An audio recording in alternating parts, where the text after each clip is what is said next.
you shared your experience in buying a house, and that is how basically your world completely unraveled.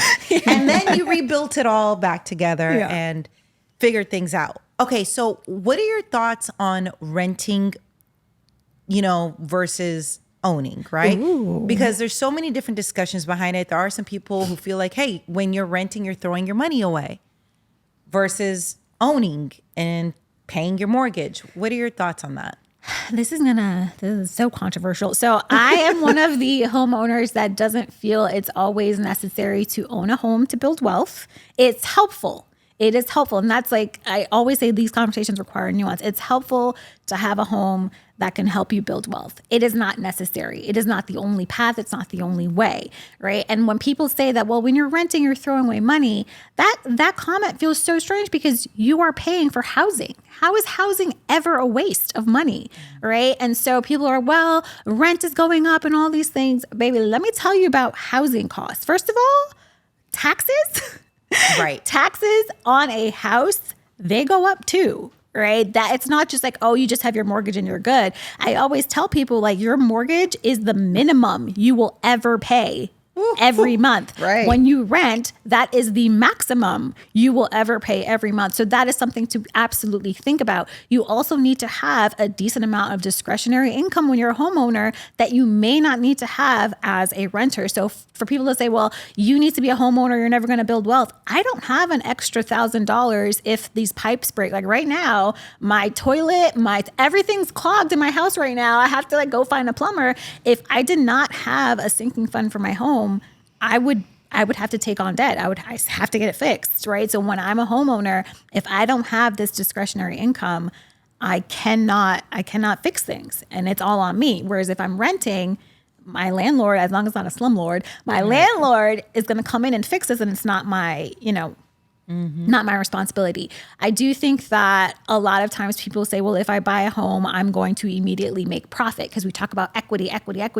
And that's another misunderstanding. I don't think people understand what equity is. It's great, but we don't understand that, yes, we have equity. And when you take equity, you need to use it, right? So you're kind of creating a new form of debt for you. They say good debt, which is fine.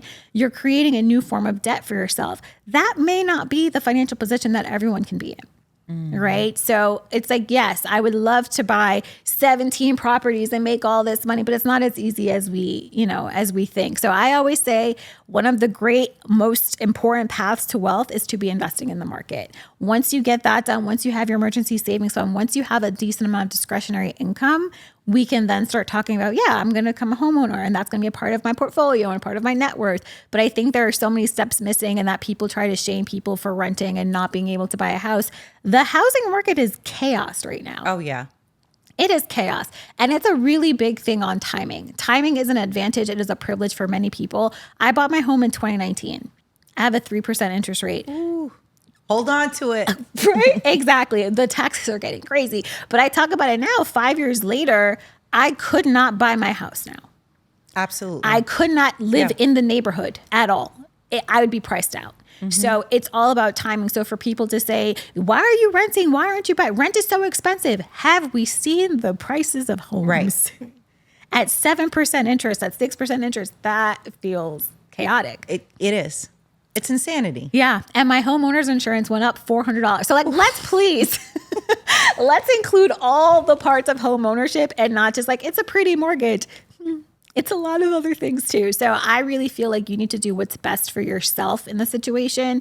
And for a lot of people, especially younger people, if you have no idea where you even want to plant your roots, if you don't know if you want to live in New York or if you want to live wherever, it might not be the best move to buy a home right now. That's a good point. Right. Because it's like, I'm either going to have to sell, which is not always the easiest thing to do, or I'm going to have to rent this out to help cover the mortgage that I still have. Like right now, I'm like, maybe I want to move. And I know I'm like, okay, well, I have this home that I have to figure out what I'm going to do with it if I do want to move. Mm-hmm. So let's just like widen the aperture in the conversation, right? So it's just not as black and white as people often make it seem.